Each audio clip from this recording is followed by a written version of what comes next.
ഷാർജയിൽ 1.5 വയസ്സുള്ള കുഞ്ഞിനെ കൊലപ്പെടുത്തി കൊല്ലം കേരളപുരം സ്വദേശി വിഭജിക ജീവനൊടുക്കിയ സംഭവത്തിൽ ആത്മഹത്യാ പ്രേരണാ കുറ്റത്തിന് കേസെടുത്തു.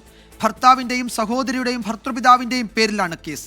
വിഭജിക ആവശ്യപ്പെട്ടിട്ടും മകൾക്കൊപ്പം നാട്ടിലേക്ക് മടങ്ങാൻ ഭർത്താവ് നിതീഷ് തടഞ്ഞു എന്ന് വ്യക്തമാക്കുന്ന വാട്സ്ആപ്പ് ചാറ്റ് 24 ലഭിച്ചു. മരണത്തിൽ കേസെടുത്ത് അന്വേഷണം നടത്തണമെന്ന ആവശ്യവുമായി മുഖ്യമന്ത്രിക്കും DGPക്കും വിഭജികയുടെ കുടുംബം പരാതി നൽകിയിരുന്നു.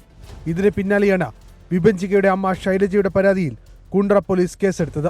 വിഭജികയുടെ ഭർത്താവ് നിതീഷിനെ 1-ാം പ്രതിയാക്കിയാണ് കേസ്. നിതീഷിന്റെ സഹോദരി നീതു 2-ാം പ്രതിയും നിതീഷിന്റെ പിതാവ് മോഹൻ 3-ാം പ്രതിയുമാണ്. കേസിന്റെ FIRന്റെ പകർപ്പ് 24 ലഭിച്ചു. ആത്മഹത്യ പ്രേരണ, സ്ത്രീധന പീഡനം തുടങ്ങിയ വകുപ്പുകൾ ചുമത്തിയാണ് കേസെടുത്തിട്ടുള്ളത്. ഗാർഹിക പീഡനം കൂടി ചുമത്തണമെന്ന് വിഭജികയുടെ മാതാവ് ശൈലജ 24നോട് പറഞ്ഞു. ഇതിനകത്ത് എനിക്ക് നീതി കിട്ടണം. എനിക്ക് നഷ്ടപ്പെട്ട എൻ്റെ മോളാണ്.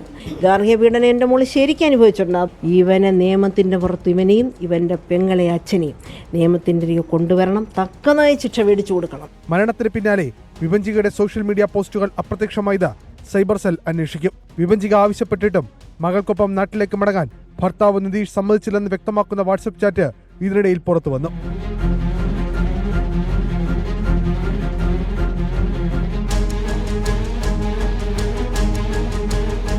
വിഭജികയുടെയും കുഞ്ഞിന്റെയും മൃതദേഹം നാട്ടിലെത്തിക്കാനുള്ള ശ്രമങ്ങളും ആരംഭിച്ചിട്ടുണ്ട്. 24 കൊല്ലം.